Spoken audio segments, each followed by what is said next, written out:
Good afternoon, welcome to good health. Sports injury అంటే ఏంటి, ఎన్ని టైప్స్ ఉంటుంది, నీ ఇంజరీ అయినప్పుడు ఎలాంటి సిమ్టమ్స్ కనిపిస్తాయి, వీటికి ఎలాంటి ట్రీట్మెంట్స్ అవైలబుల్ గా ఉన్నాయో మనకి తెలియజేయడానికి స్టార్ హాస్పిటల్ నుంచి senior consultant orthopaedic surgeon doctor G Shashikanth గారు మనతో పాటు ఉన్నారు. వారిని అడిగి మరిన్ని విషయాలు తెలుసుకుందాం. Hi doctor, good afternoon. Doctor, చాలా వరకు వింటూ ఉంటాము స్పోర్ట్స్ ఇంజురీస్ అంటూ ఉంటారు. అసలు అంటే ఏంటి, ఇవి ఎన్ని టైప్స్ ఉంటాయి? అదే అంటే యాజ్ ద నేమ్, మన నేమ్లో ఉన్నట్టే స్పోర్ట్స్ ఆడేటప్పుడు వచ్చే ఇంజరీస్ని స్పోర్ట్స్ ఇంజరీస్ అంటాం. అంటే దాంట్లో రెండు రకాలు ఉంటాయండి. ఒకళ్ళు ప్రొఫెషనల్ లెవెల్లో స్పోర్ట్స్ ఆడుతుంటారు కొంతమంది, వాళ్ళకు వచ్చిన ఇంజరీస్ ఒకటి, ప్లస్ కొంతమంది వీకెండ్స్లో జస్ట్ మామూలు రిక్రియేషనల్ స్పోర్ట్స్ ఆడుతుంటారు. సో వాళ్ళల్లో కూడా ఇంజరీస్ అవుతాయి. సో ఈ రెండు రకాల టైప్స్ ఆఫ్ స్పోర్ట్స్ ఇంజరీస్ మనం చూస్తుంటాం, professional level plus recreational level. ఆ ఇంజరీ అనేది ఆడే స్పోర్ట్ బట్టి ఉంటుంది, ఆడే మనిషి బట్టి ఉంటుంది. సో దాంట్లో డిఫరెంట్ రకాలు ఉన్నాయి. ఒకటి స్పోర్ట్స్ ఆడేటప్పుడు వచ్చే ఇంజరీస్లో మజిల్ ఏమైనా డ్యామేజ్ అయిందనుకోండి, దాన్ని మనం ఒక స్ట్రెయిన్ అంటాం, muscle strain or muscle tear. So అదే లిగమెంట్ ఏమైనా డ్యామేజ్ అనుకోండి, ఆ లిగమెంట్ని మనం స్ప్రెయిన్ అంటాం, స్ప్రెయిన్. సో లిగమెంట్ స్ప్రెయిన్ అంటాము. దాన్నే కొద్దిగా అడ్వాన్స్ స్టేజ్లోకి వెళ్తే లిగమెంట్ టేర్ అంటాం. సో మజిల్స్ డ్యామేజ్ అవ్వచ్చు, లిగమెంట్స్ డ్యామేజ్ అవ్వచ్చు. కొన్ని సందర్భాల్లో ఇంజరీ కొద్దిగా సివియర్గా ఉండి ఫ్రాక్చర్స్ అవ్వచ్చు, అంటే బోన్స్ ఇంజరీ అవ్వడం మూలన ఫ్రాక్చర్స్ అవుతాయి. కొన్ని సందర్భాల్లో జాయింట్ ఏదైతే ఉంటుందో అది నార్మల్ పొజిషన్ కన్నా బయటకు వచ్చేస్తుంది, that is called dislocation. So ఒక్కొక్కసారి జాయింట్ డిస్లొకేషన్ అని ఉంటుంది, కొన్నిసార్లు ఫ్రాక్చర్ ప్లస్ డిస్లొకేషన్ రెండు కంబైన్డ్గా ఉంటాయి. సో ఇలాగా different types of sports injuries మనం చూస్తున్నాం, డిపెండింగ్ అపాన్ ది సివియరిటీ. అది కాకుండా స్పోర్ట్స్ ఇంజరీస్లో కొంతమంది ఏంటంటే ఇంజరీ అవ్వగానే ప్రెజెంట్ అవుతారు, that is called acute sports injury. Acute అంటే ఆన్ ద ఫీల్డ్ ఇంజరీ అవుతుంది, వాళ్ళు ఇమీడియట్గా హాస్పిటల్కి వస్తారు, దాన్ని అక్యూట్ స్పోర్ట్స్ ఇంజరీ అంటాం. కొంతమంది ఏంటంటే sports or activity or recreational activity whatever they are doing, అది సరైన పద్ధతిలో చెయ్యక, లేకపోతే వాళ్ళు దానికి సరైన ఎక్విప్మెంట్ వాడకను, లేకపోతే ఇట్లాగా వాళ్ళ బాడీ ఏంటంటే ఇట్ ఈస్ దాంతో ఇంజరీ అవుతుంటుంది అనమాట. దాన్ని క్రానిక్ స్పోర్ట్స్ ఇంజరీస్ అంటాం. సో ఏదర్ మనకి వచ్చే పేషెంట్స్లో ఏంటంటే యూజువల్గా ఇంజరీ అయిన ఇమీడియట్గా రావడము, లేకపోతే ఇంజరీ అయ్యి దాన్ని నెగ్లెక్ట్ చేసి తర్వాత రావడము, లేదంటే ఆడే స్పోర్ట్స్నే సరైన పద్ధతిలో ఆడుకో, లేదా సరైన ఎక్విప్మెంట్ యూజ్ చేయకో, అట్లా కూడా కొంతమంది స్పోర్ట్స్ ఇంజరీస్ అవుతుంటాయి. Those are called chronic sports injuries. ఇలా type of these are the different types అనమాట మనం చూసే స్పోర్ట్స్ ఇంజరీస్లో. ఓకే డాక్టర్, అయితే మీరు చాలా ఇంజురీస్ ఇలాంటివి చూస్తూ ఉంటారు. అయితే నీ జాయింట్ ఇంజురీస్ విషయానికి వస్తే మీరు కామన్గా చూసేవేంటి డాక్టర్? ఎగ్జాక్ట్లీ.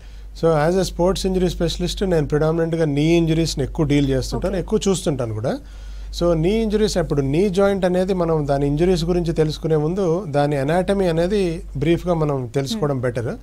నీ జాయింట్లో ఏంటంటే బేసిక్గా దగ్గర 2 బోన్స్ అండి. ఒకటేమో ఫీమర్, కింద టిబియా అనే బోన్ ఉంటుంది, పైన నీ పటెల్లా అంటాము. సో ఆ 3 బోన్స్ ఉంటాయి యూజువల్గా. ఆ 3 బోన్స్ని కరెక్ట్ పొజిషన్లో పెట్టడానికి there are some ligaments.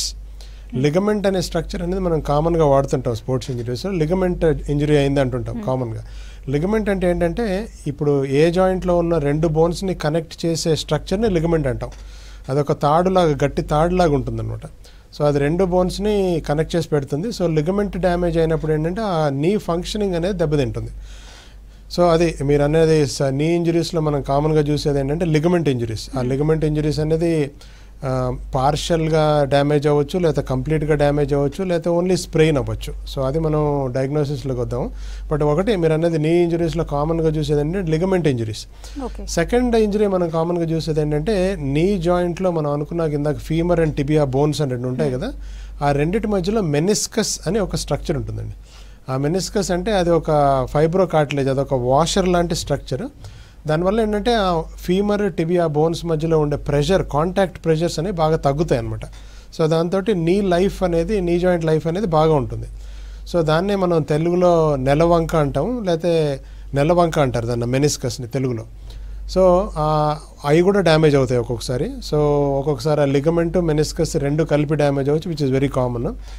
Third thing ఏంటంటే ఇందాక మనం మాట్లాడుకున్నట్టు బోన్ ఇంజరీస్ కూడా అవ్వచ్చు.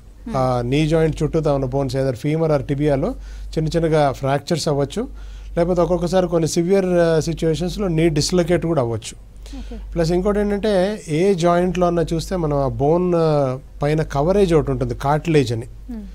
సో ఆ కార్టిలేజ్ అనేది కూడా ఒక్కొక్కసారి డ్యామేజ్ అయ్యి కాండ్రల్ ఇంజరీస్ అంటాం, అంటే కార్టిలేజ్ డ్యామేజ్ అయితే కూడా మనకి స్పోర్ట్స్ ఇంజరీస్ అవుతాయి.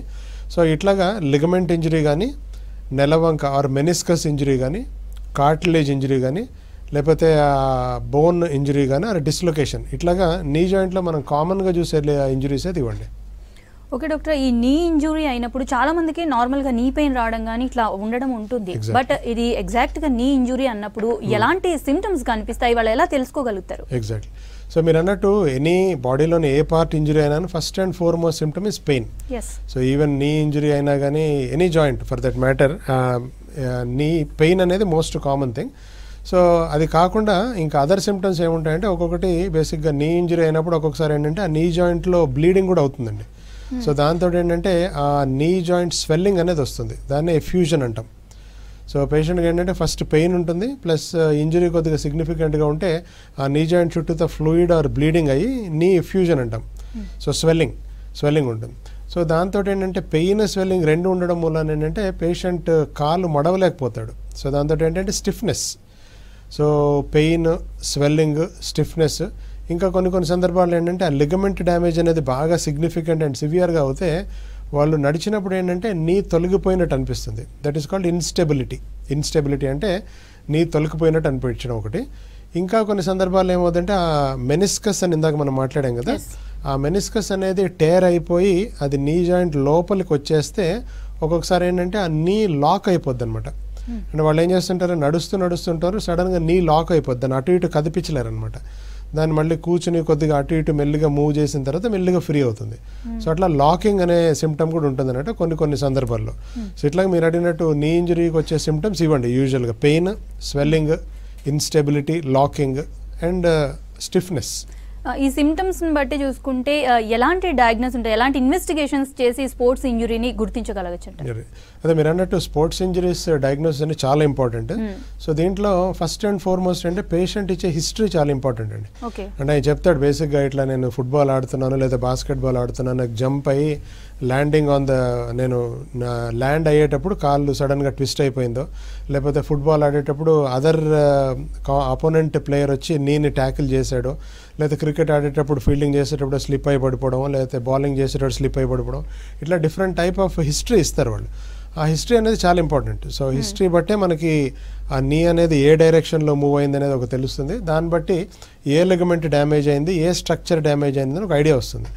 దాని తర్వాత సెకండ్ థింగ్ మనం డయాగ్నోసిస్లో చేసేది హిస్టరీ తర్వాత ఏంటంటే ఎగ్జామినేషన్. సో పేషెంట్ ఎగ్జామిన్ చేసినప్పుడే మనకి ఒక ఐడియా వస్తుంది అన్నట్టు, అంటే మోస్ట్ లైక్లీ ఇది అయి ఉండొచ్చు అని.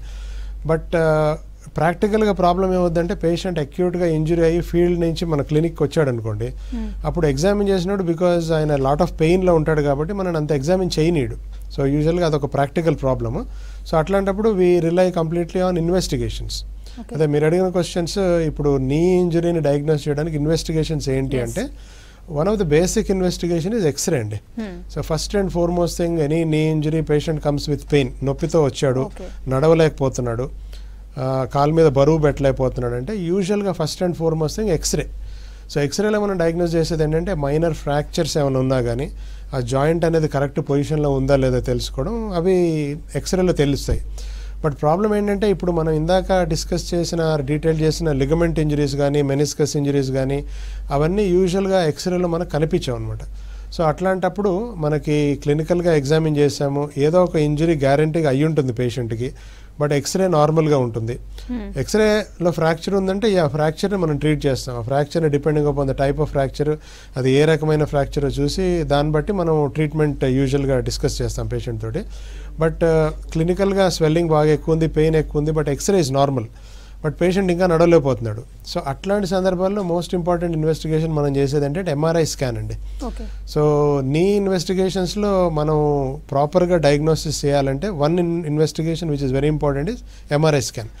ఎంఆర్ఐ స్కాన్తో అడ్వాంటేజ్ ఏంటంటే మనకి నీ జాయింట్లో ఉన్న ప్రతి స్ట్రక్చర్ అనాటమీ మనకు తెలుస్తుందండి.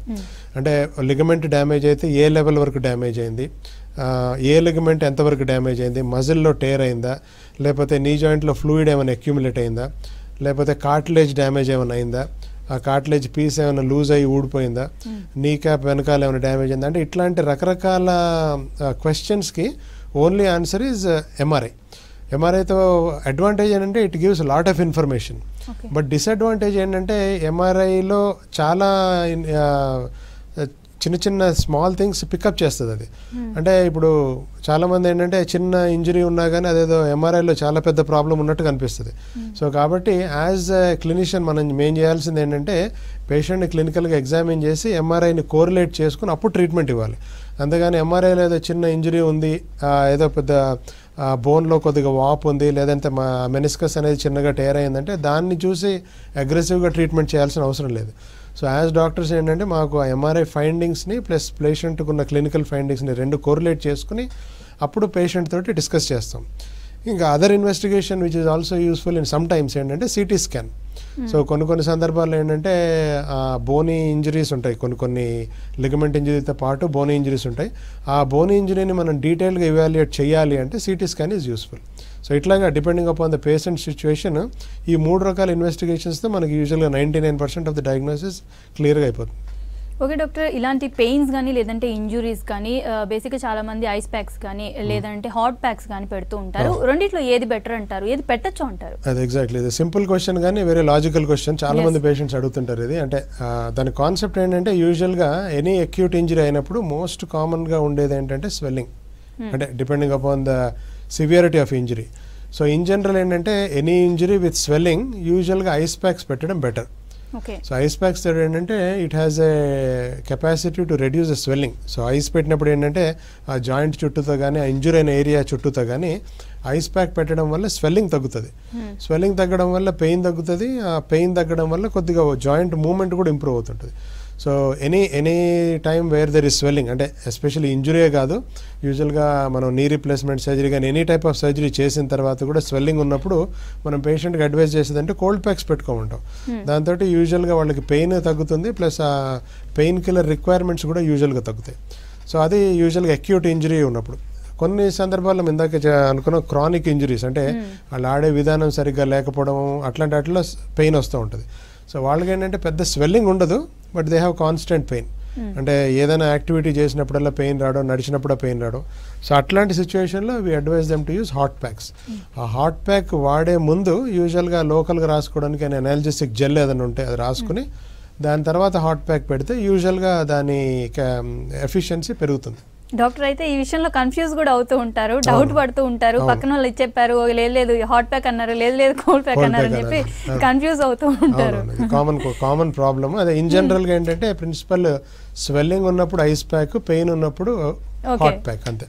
ఓకే డాక్టర్, అయితే నీ ఇంజురీ ఉన్నప్పుడు లెగ్మెంట్ టేర్ అవుతుంది అంటారు, ఇందాక మీరు అన్నారు కదా, ఆ సిచ్యువేషన్స్ లో ఎలాంటి ట్రీట్మెంట్ ఉంటుంది? ఓకే, అదే లిగమెంట్ టేర్ అనేది ఇప్పుడు మనం నీ ఇంజరీస్లో చూసుకుంటే యాజ్ ఫర్ ఎస్ నీ ఇస్ కన్సర్న్ దాంట్లో 4 రకాల లిగమెంట్లు ఉంటాయండి. సో ఆ లిగమెంట్ ఇంజరీస్ అనేది ఆ లిగమెంట్లో కూడా డిఫరెంట్ గ్రేడ్స్ ఆఫ్ ఇంజరీ ఉంటాయి. అంటే గ్రేడ్ 1, గ్రేడ్ 2, గ్రేడ్ 3 అన్ని లిగమెంట్ ఇంజరీస్కి మనం సర్జరీ చేయాల్సిన అవసరం లేదు అన్ని. But at the same time ఆ లిగమెంట్ ఇంజరీని కరెక్ట్గా ఐడెంటిఫై చేయడం, దానికి కరెక్ట్ టైంకి కరెక్ట్ ట్రీట్మెంట్ ఇవ్వడం కూడా ఇంపార్టెంట్. ఎందుకంటే ఇప్పుడు if you come to professional sports persons, ఈ లిగమెంట్ ఇంజరీస్ని మనం కరెక్ట్గా డయాగ్నోస్ చేసి కరెక్ట్గా ట్రీట్మెంట్ ఇవ్వకపోతే their career will also be spoiled. So these are all career affecting injuries అనమాట వాళ్ళ లెవెల్కి, ఆ sports level, sports highly professional ఇండివిజువల్స్కి. సో ఇప్పుడు మీరు అన్న క్వశ్చన్స్కి ఆ లిగమెంట్ ఇంజరీకి ఏం ట్రీట్మెంట్ ఇస్తారు అంటే ఫస్ట్ థింగ్ మనం డయాగ్నోస్ చేయాల్సింది బేస్డ్ ఆన్ ఎంఆర్ఐ. ఆ లిగమెంట్ ఇంజరీ అనేది ఏ లిగమెంట్స్కి అయ్యింది. ఇప్పుడు 4 లిగమెంట్స్ ఉన్నాయి. సో 4 లిగమెంట్స్ ఇంజరీ, కొన్నిసార్లు ఏమవుతుందంటే ఇంజరీ బాగా సివియర్గా ఉన్నప్పుడు all the 4 ligaments will get damaged. ఇంకా 4 లిగమెంట్స్ డ్యామేజ్ అయినప్పుడు యూజువల్గా దానికి సర్జరీ ఒకటే మార్గం. So any ligament injury more than 2 ligaments, అంటే కొన్నిసార్లు ఓన్లీ 1 లిగమెంట్ ఇంజరీ అవుతుంది. అట్లాంటప్పుడు మనం వితౌట్ సర్జరీ కూడా మేనేజ్ చేయొచ్చు. Any injury where there are more than 2 ligaments involve, దానికి సర్జరీ అవసరం పడుతుంది. ప్లస్ ఇంకోటి ఆ లిగమెంట్ ఇంజరీ కూడా డిపెండింగ్ అపాన్ ది గ్రేడ్. ఇప్పుడు గ్రేడ్ 1, గ్రేడ్ 2 అన్నారనుకోండి, దాన్ని యూజువల్గా వితౌట్ సర్జరీ నాన్ ఆపరేటివ్గా మేనేజ్ చేయొచ్చు. బట్ గ్రేడ్ 3 లిగమెంట్ ఇంజరీ ఉంది అంటే కంప్లీట్ టేర్ అనమాట, అంటే లిగమెంట్ కంప్లీట్గా కట్ అయిపోవడం. అట్లాంటప్పుడు ఏం చేస్తామంటే అప్పుడు patient level of physical activity మనం చూస్తాం.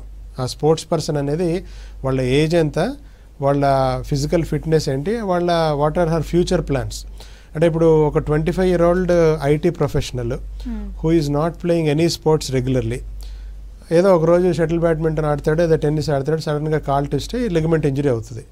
అదొక సినారియో తీసుకుని ఇప్పుడు ఒక 25-year-old sports injury who is at a professional level, అంటే హై లెవెల్ అథ్లెటిక్ యాక్టివిటీ ఏదో చేస్తున్నాడు, వాళ్ళు వస్తారు. ఇప్పుడు రెండు రకాల వాళ్ళిద్దరికి మనం ఎంఆర్ఐ చేస్తాం, ఇద్దరికి లిగమెంట్ ఇంజరీ ఉంటుంది. ఏసీఎల్ అని ఒక కామన్ లిగమెంట్ లేండి, అంటే ఇప్పుడు చెప్పిన 4 లిగమెంట్స్లో ఏసీఎల్ అంటే యాంటీరియర్ క్రూషియేట్ లిగమెంట్, అది మోకాల మధ్యలో ఉంటుంది, అది కామన్గా డ్యామేజ్ అయ్యే లిగమెంట్ అనమాట. అంటే ఇప్పుడు most of the sports injuries మనం చూసేది ఆ ఏసీఎల్ చుట్టూతో తిరుగుతుంటాయని.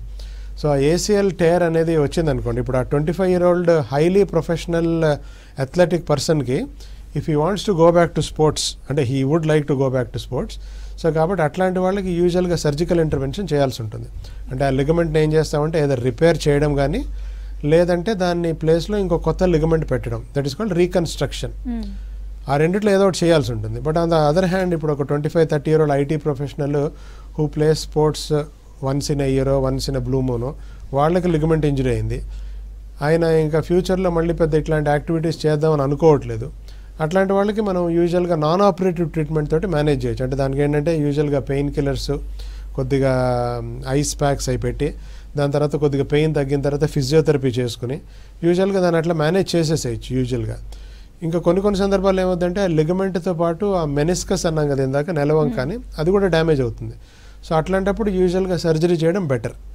సో అది మీరు అన్నట్టు ఆ లిగమెంట్ ఇంజరీస్ అనేది యూనిఫామ్గా అన్ని లిగమెంట్ ఇంజరీస్కి మనం ఒకే రకమైన ట్రీట్మెంట్ కాదు, లిగమెంట్ సివియరిటీ బట్టి plus number of ligaments involved బట్టి ఉంటుంది treatment. Okay doctor, arthroscopic surgery అంటే ఏంటి? ఓకే, సో ఇప్పుడు ఆర్థ్రోస్కోపీ సర్జరీ అనేది స్పోర్ట్స్ ఇంజరీస్ అరౌండ్ ద నీకి వెరీ కామన్లీ యూజ్ టెక్నిక్. అంటే ఆర్థ్రోస్కోపీ అంటే ఆర్థ్రోస్కోప్ అంటే ఏం లేదు, ఆర్థ్రో అంటే బేసిక్లీ జాయింట్, స్కోప్ అంటే చూడడం. సో ఆర్థ్రోస్కోపీ అంటే it's also called keyhole surgery. So నార్మల్గా ఏంటంటే ప్రీవియస్గా నీ జాయింట్లో ప్రాబ్లం ఏంటంటే నీ జాయింట్ మొత్తం ఓపెన్ చేసి దాన్ని ట్రీట్ చేసేవాళ్ళు. బట్ ఇప్పుడు ఇట్లాంటి specific sports injuries or ligament ఇంజరీస్కి ఏంటంటే కీ హోల్ సర్జరీ చేస్తాం. అదేంటంటే బేసిక్ ఇట్ ఇన్వాల్వ్స్ ఒక 2 హోల్స్ నీ జాయింట్కి అటు ఇటు చిన్న కన్నాలు పెట్టి దాంట్లోంచి టెలిస్కోప్ పెడతామండి. టెలిస్కోప్ పెట్టి దాంతో వ్యూ చేసుకుంటూ మనం ఇంకొక హోల్లోంచి ఇన్స్ట్రుమెంట్స్ పెట్టి సర్జరీ చేసేస్తాం. So it's a very fine technique where ఆ లిగమెంట్ ఇంజరీని మనము వితౌట్ ఓపెనింగ్ దిని రీకన్స్ట్రక్షన్ చేసేస్తాం అన్నమాట. So the advantage of arthroscopic surgery ఏంటంటే first thing there won't be a big scar, పెద్దగా నీ జాయింట్ ఓపెన్ చేయాల్సిన అవసరం లేదు, చిన్న కట్స్ తోటే దాన్ని ఆపరేషన్ ముగించేయచ్చు. ప్లస్ రికవరీ అనేది చాలా ఫాస్ట్గా ఉంటుందండి, ఎందుకంటే ఇప్పుడు ఎనీ సర్జరీ వేర్ ఇన్సిషన్ పెద్దగా అవుతున్న కొద్దీ రికవరీ అనేది ఎక్కువ అవుతుంది.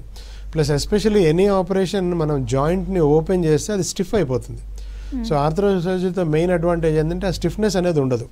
సో ఎందుకంటే మనం చిన్న హోల్ తోటి ఆపరేషన్ చేస్తాం, ప్లస్ ఆపరేషన్ అయిన తర్వాత ఇమీడియట్గా ఫిజియోథెరపీ కూడా స్టార్ట్ చేస్తాం, కాబట్టి there won't be any stiffness in the knee joint. So అది main advantage. Plus hospital stay కూడా ఎక్కువ ఉండాల్సిన అవసరం లేదు. So most of the times day case procedure కింద చేసేస్తాం, పొద్దున్న చేసేసిన తర్వాత సాయంత్రం ఇంటికి వెళ్ళిపోవచ్చు పేషెంట్. సో అదొక అడ్వాంటేజ్. ప్లస్ దాంతో కాస్ట్ కూడా కొద్దిగా తగ్గుతుంది పేషెంట్, అంటే హాస్పిటల్ అన్ని రోజులు ఉండాల్సిన అవసరం లేదు కాబట్టి. సో అది దట్ ఈస్ ఆర్థ్రోస్కోపిక్ సర్జరీ. అది బాడీలో ఏ జాయింట్లోనూ వాడచ్చు. సో మోస్ట్ కామన్గా వాడేది నీ, సెకండ్ షోల్డర్లో వాడతాము, ankle, hip, elbow, wrist. So any joint యూజువల్గా ఆర్థ్రోస్కోపిక్గా ప్రొసీజర్స్ చేసేయచ్చు చాలా మటుకు. ఓకే డాక్టర్, ఇందాకైతే లిగమెంట్ ఇంజురీ గురించి అయితే మెనిస్కల్ ఇంజురీ జరిగినప్పుడు ఎలాంటి ట్రీట్మెంట్ ఉంటుంది అండ్ అదేమన్నా టిపికల్ అంటారా? మెనిస్కస్ ఇంజరీస్ అనేది కూడా వెరీ కామన్ అండి. అది మన లిగమెంట్ ఇంజరీస్ అన్నప్పుడు యూజువల్గా మోస్ట్ ఆఫ్ ద టైమ్స్ ఏమైందంటే లిగమెంట్తో పాటు మెనిస్కస్ ఇంజరీ 2 కంబైన్ ఉంటాయి. ఆ మెనిస్కస్ అనేది ఏంటంటే ఎనీ ట్విస్టింగ్ ఇంజరీ, అంటే మోకాలు ట్విస్ట్ అయినప్పుడు ఏమవుతుందంటే ఆ బోన్ మధ్యలో ఉండే వాషర్ అనేది అది టేర్ అయిపోతుంది. సో మెనిస్కస్ అనేవి అవి 2 ఉన్నాయండి, ఎవ్రీ మోకాల్లో 2 ఉంటాయి, medial meniscus and lateral meniscus అని. అంటే ఇన్సైడ్ దని అవుట్ సైడ్ దని 2 ఉంటాయి, ఇన్సైడ్ అవుట్ సైడ్ దని. సో ఆ మెనిస్కస్ ఇంజరీ అనేది కూడా అది కూడా ఏ గ్రేడ్లో అయ్యిందో మనం కూడా చూసుకోవాలండి, అంటే రకరకాలు ఉంటాయి దాంట్లో. సో ఆ మెనిస్కస్ ఇంజరీస్ అయిన టైప్ మనము ఎంఆర్ఐలో మనకు ఒక ఐడియా వస్తుంది. ప్లస్ మనం ఆర్థ్రోస్కోపీ చేసినప్పుడు కూడా ఆ మెనిస్కస్ ఎట్లాంటిది ఉందో చూస్తాము. మెనిస్కస్ ఇంజరీకి ట్రీట్మెంట్ అనేది 2 రకాలండి. ఒకటి ఏంటంటే ఆ టేర్ అయిపోయిన మెనిస్కస్ పార్ట్ ఏదైతే ఉంటుందో దాన్ని తీసేయచ్చు, మెనిస్కస్ దాన్ని పార్షియల్ మెనిసెక్టమీ అంటాం. అంటే పార్షియల్గా ఏదైతే పార్ట్ డ్యామేజ్ అయిందో దాన్ని ఆర్థ్రోస్కోపిక్గా ఇన్స్ట్రుమెంట్స్ పెట్టి కత్తిరించేస్తాం. మిగతా పార్ట్ ఉంటుంది, ఆ డ్యామేజ్ అయిన పార్ట్ ఒకటి తీసేస్తాం, దాంట్లో పేషెంట్కి పెయిన్ రిలీఫ్ బాగుంటుంది. Second technique and most commonly used and most preferred technique especially in young people ఏంటంటే ఆ టేర్ అయిపోయిన మెనిస్కస్ని మనం రిపేర్ చేస్తాం, అంటే ఆర్థ్రోస్కోపిక్గా దానికి కుట్లేస్తాం అనమాట. So just stitching it up with some special technique and special instruments ఉంటాయి. దాంతో ఏంటంటే మనం ఆ మెనిస్కస్ని కుడతాం టెక్నికల్గా. సో కుట్టిన తర్వాత అది ఓవర్ పీరియడ్ ఆఫ్ టైం మెల్లిమెల్లిగా హీల్ అయిపోతుంది అన్నమాట. సో నార్మల్గా ఏంటంటే సేవ్ ద మెనిస్కస్ అనేది మా నినాదం. యూజువల్గా మెనిస్కస్ అనేది very important structure. So especially young పేషెంట్స్లో ఆల్వేస్ సేవ్ ద మెనిస్కస్. ఇంతకుముందు ఏం చేసేవాళ్ళు అంటే మెనిస్కస్ డ్యామేజ్ అయితే దాన్ని షేవ్ చేసేసేవాళ్ళు, షేవర్ పెట్టి. షేవర్ అని ఒక ఇన్స్ట్రుమెంట్ ఉంటుంది, దాని లోపల పెట్టేస్తే ఆ టేర్ అయిన పార్ట్ని మనం షేవ్ చేసేసేయచ్చు. సో ఇంతకుముందు షేవ్ ద మెనిస్కస్ నుంచి ఇప్పుడు సేవ్ ద మెనిస్కస్కి మన ట్రీట్మెంట్ ఇది వెళ్ళిందనమాట. So always it's better to save the meniscus especially in young people. కొన్ని సందర్భాల్లో ఏమవుతుందంటే కొద్దిగా ఏజ్డ్ పేషెంట్స్ అంటే 50+ 60 years వాళ్ళలో కూడా మెనిస్కల్ టేర్ అవుతుంది. That is called the degenerate tear అనమాట. డీజనరేట్ టేర్ అంటే వెన్ ద మెనిస్కస్ ఏజ్ అయిపోయినప్పుడు అది కొద్దిగా అన్హెల్దీగా ఉంటుంది. అన్హెల్దీగా ఉన్న మెనిస్కస్ ఏంటంటే మోకాలు కొద్దిగా ట్విస్ట్ అయినా టేర్ అయిపోద్ది. అట్లాంటి వాళ్ళకి ఆ మెనిస్కస్తో పెయిన్ ఎక్కువ ఉంటుంది కాబట్టి అది రిపేర్ చేసినాక నిలబడదు, ఎందుకంటే దాని క్వాలిటీయే బాగోదు. సో అట్లాంటి సందర్భాల్లో ఆ మెనిస్కస్ని యూజువల్గా డ్యామేజ్ అయిన పార్ట్ తీసేయడం బెటర్. బట్ ఇన్ జనరల్ ఏంటంటే younger the patient always better to save the meniscus, అంటే రిపేర్ చేయడం మంచిది.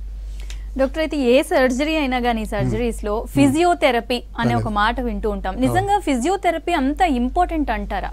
ఇంపార్టెంటే. అంటే ఇప్పుడు నాట్ ఓన్లీ ఫర్ సర్జరీ, ఇందాక మనం అనుకున్నట్టు ఒక లిగమెంట్ ఇంజరీ అయ్యింది ఒక పేషెంట్కి, but the patient is not very active, అంటే he doesn't want to play sports after that. So అట్లాంటి వాళ్ళల్లో కూడా మనకి ట్రీట్మెంట్ పరంగానే ఫిజియోథెరపీ ఇంపార్టెంట్. అంటే ఇప్పుడు ఈవెన్ ఫర్ స్పోర్ట్స్ ఇంజరీస్ మనం ఆపరేషన్ చేసిన తర్వాత కూడా ఆపరేషన్ చేయడము, ఆపరేషన్ టెక్నిక్ ఎంత ఇంపార్టెంటో దాని తర్వాత ఫిజియోథెరపీ కూడా ఈక్వల్ ఇంపార్టెంట్. ఎందుకంటే ఆపరేషన్ సరిగ్గా చేసి దాని తర్వాత పోస్ట్ ఆపరేటివ్గా ఫిజియోథెరపీ లేకపోతే the results are going to be very bad. ఇప్పుడు మనం అనుకున్నట్టు ఆపరేషన్ చేయకుండా ఒక పేషెంట్ని మనం వితౌట్ సర్జరీ దాన్ని మేనేజ్ చేద్దాం అనుకుంటే సో దాంట్లో కూడా ఫిజియోథెరపీ అనేది చాలా ఇంపార్టెంట్. అంటే వాటిల్లో ఏముంటుందంటే ఆ ఫిజియోథెరపీతో over a period of time ఆ నీ జాయింట్ చుట్టూతో ఉన్న మజిల్స్ని బాగా స్ట్రాంగ్ చేసేస్తాయి అనమాట ఫిజియోథెరపీతో. దాంతో ఏంటంటే ఆ నీ జాయింట్ అనేది స్టేబుల్ అయిపోతుంది. సో వాళ్ళకి ఆపరేషన్ చేయాల్సినంత అవసరం పడదు. సపోజ్ మనం ఆపరేషన్ చేసి ఇంతకుముందు అనుకుంటే లిగమెంట్ రీకన్స్ట్రక్షన్ కానీ లేకపోతే ఆ మెనిస్కస్ రిపేర్ కానీ అవన్నీ చేసిన తర్వాత కూడా ఫిజియోథెరపీ అనేది ఈక్వల్ ఇంపార్టెంట్. అంటే ఎంతవరకు చేయాలి అంటే ఇప్పుడు ఆ హీలింగ్ ప్రాసెస్ బట్టి ఫిజియోథెరపీ ఉంటుంది అనమాట. అంటే ఇప్పుడు 0 to 2 weeks వరకు ఒక రకమైన ఫిజియోథెరపీ ఉంటుంది, 2 to 6 weeks ఒక రకమైన ఎక్సర్సైజ్లు ఉంటాయి, 6 to 12 weeks ఒక రకమైన ఎక్సర్సైజ్లు ఉంటాయి, 3 months to 6 months ఒక రకమైన ఎక్సర్సైజ్లు ఉంటాయి. So everything has to be done under supervision. So అదే ఫిజియోథెరపీ అనేది చేయకపోవడం ప్లస్ కరెక్ట్ టైంలో కరెక్ట్ ఫిజియోథెరపీ చేయకపోవడంతో కూడా రిజల్ట్స్ బ్యాడ్ అయ్యే అవకాశం ఉంటుంది. కాబట్టి మీరు అన్న క్వశ్చన్ ఏంటంటే ఫిజియోథెరపీ అనేది చాలా important, equal important. Okay doctor, అయితే ఈ స్పోర్ట్స్ ఇంజురీస్ని ప్రివెంట్ చేయొచ్చు అంటారా? అదే ఇప్పుడు స్పోర్ట్స్ ఇంజరీస్ అనేది మనం ఇందాక అనుకున్నట్టు 2 రకాలు అనుకున్నాం కదా, అక్యూట్ అండ్ క్రానిక్. ఇప్పుడు అక్యూట్ స్పోర్ట్స్ ఇంజరీస్ అనేది ప్రివెంట్ చేయడం అనేది కొద్ది కష్టమే. అంటే ఇప్పుడు పేషెంట్ లెట్స్ సే ఒక ఫుట్బాల్ మ్యాచ్ అవుతుంది, ఆ ఫుట్బాల్లో ట్యాకిల్ అవుతే ఇంకా అది ఎవరికైనా అవ్వచ్చు. సో కాబట్టి అట్లాంటి అక్యూట్ స్పోర్ట్స్ ఇంజరీస్ ప్రివెంట్ చేయడం యూజువల్గా కొద్ది కష్టము. But when you come to chronic sports injuries, ఇందాక అనుకున్నా అంటే స్పోర్ట్స్ ఇంజరీ అవ్వడానికి రీజన్స్ ఏంటంటే ఒకటి స్పోర్ట్స్ మనం ఆడే స్పోర్ట్స్ని కూడా మనం మన బాడీకి తగ్గట్టుగా చూస్ చేసుకోవాలి. అంటే కొంతమంది బాడీకి shuttle badminton maybe useful or maybe కన్జీనియల్, కొంతమందికి టెన్నిస్ మేబీ బెటర్, కొంతమందికి ఫుట్బాల్ మేబీ బెటర్. వాళ్ళ ఇంట్రెస్ట్ బట్టి ప్లస్ వాళ్ళ బాడీ స్ట్రక్చర్ బట్టి కూడా స్పోర్ట్స్ యాక్టివిటీ అనేది చూస్ చేసుకోవాలి. కొంతమందికి రెగ్యులర్ రన్నింగ్ చేయడం అనేది ఇష్టం, కొంతమందికి సైక్లింగ్ ఇష్టం. సో అట్లాగా what is the activity that usually interests you plus which will suit your body, రెండు డిటర్మైన్ చేసుకుని దాన్ని బట్టి చూస్ చేసుకోవడం ఇంపార్టెంట్. ఎందుకంటే if somebody chooses wrong sport they are prone to sports injuries, first thing. Second thing, ఆడే విధానం అంటే you have to probably get yourself coached under somebody. అంటే ఇప్పుడు అంటే if you want to really avoid sports injuries అంటే ఆ coaching అనేది కూడా ఇంపార్టెంట్. ప్లస్ ఇంకోటి ఏంటంటే చాలా మంది రిక్రియేషనల్ స్పోర్ట్స్ మనం అనుకున్నాం కదా ఇంతకుముందు, వీకెండ్ వారియర్స్ అంట, అంటే వీక్ అంతా పనిచేస్తారు, ఒక సండే ఒకటి దొరుకుతుంది, ఆ సండే రోజు మనం ఆ వీక్ మొత్తం ఆడేయాలని వస్తారు. సో అట్లాంటి వాళ్ళకి ఏంటంటే ఆ యాక్టివిటీని వాళ్ళు ఏంటంటే టైం తక్కువ ఉంటుంది, ఆ టైంలో ఎక్కువ ఆడేయాలి. సో వాళ్ళు ఏంటంటే మామూలుగా వార్మప్ ఉండదు, వార్మప్ తర్వాత కూలింగ్ ఆఫ్ అనేది కూడా ఉండదు. సో రాగానే ఫస్ట్ ఒక 1 hour 2 hour ఉంటుంది షటిల్ కోర్టు, రాగానే ఫస్ట్ షటిల్ స్టార్ట్ చేసేస్తారు. So that is a bad thing అనమాట. అంటే అట్లాంటి వాళ్ళకి స్పోర్ట్స్ ఇంజరీస్ ఎక్కువ ఉంటాయి. సో ప్రివెంట్ చేయడానికి ఏం చేయాలి అంటే మనం మాట్లాడుకుంటే ఫస్ట్ వార్మింగ్ అప్ అనేది చాలా ఇంపార్టెంట్. ఒక 5-10 minutes ఎనీ యాక్టివిటీ అంటే బాడీని ముందే స్పోర్ట్స్కి ప్రిపేర్ చేయడం చాలా ఇంపార్టెంట్. అంటే డైరెక్ట్గా వెళ్ళి ఫీల్డ్లో దిగడం తోటి స్పోర్ట్స్ ఇంజరీస్ ఎక్కువ ఉంటాయి. సో వార్మప్ అనేది ఇంపార్టెంట్. ప్లస్ ఆడిన తర్వాత కూడా కూలింగ్ ఆఫ్ అనేది కూడా చాలా ఇంపార్టెంట్. ఒక 5-10 minutes కూలింగ్ ఆఫ్ చేయడంతో కూడా ఆ బాడీ మెల్లిగా నార్మల్ స్టేటస్కి వచ్చేస్తుంది. అప్పుడు then you can carry on with your routine activities. Plus మనం వాడే ఎక్విప్మెంట్ అనేది కూడా చాలా ఇంపార్టెంట్. అంటే కరెక్ట్ ఎక్విప్మెంట్ వాడకపోవడం, అంటే ఇప్పుడు టెన్నిస్ కానీ ర్యాకెట్ స్పోర్ట్స్ కానీ అంటే the type of grip you are using, ఆ type of racket which you are using, దాని వెయిట్ ఎంత, అవన్నీ కూడా చూసుకోవాలి. ప్లస్ ఇంకోటి ఏంటంటే ఇప్పుడు మీరు ఎనీ యాక్టివిటీ ఆడే ముందు యూజువల్గా your body also should be prepared for that. అంటే కొద్దిగా స్ట్రెంగ్తనింగ్ ఎక్సర్సైజ్ అవి కూడా చేయాల్సి ఉంటుంది. సో అదొకటి. ప్లస్ ఆడే సర్ఫేస్ అనేది కూడా ఇంపార్టెంట్. అంటే ఇప్పుడు మామూలుగా ఆడే సర్ఫేస్ హార్డ్గా ఉండడం కానీ అన్ఈవెన్గా ఉండడము, లేకపోతే స్లిప్పరీగా ఉండడము, అవన్నీ కూడా చూసుకోవాలి. ప్లస్ ఆడే ఎక్విప్మెంట్ మంచిది ఉందో చూసుకోవాలి. సో ఇవన్నీ మనం దృష్టిలో పెట్టుకుని మనము స్పోర్ట్స్ ఇంజరీస్ ఆడితే యూజువల్గా ఆ స్పోర్ట్స్ ఇంజరీస్ అయ్యే అవకాశాలు చాలా తక్కువ. Okay, thank you doctor. నీ ఇంజరీస్ అండ్ స్పోర్ట్స్ ఇంజరీకి సంబంధించి మంచి ఇన్ఫర్మేషన్ ఇచ్చారు, చాలా వాల్యుబుల్ ఇన్ఫర్మేషన్ ఇచ్చారు. Thank you so much. ఇది ఇవాల్టి good health. Stay tune to V6 News.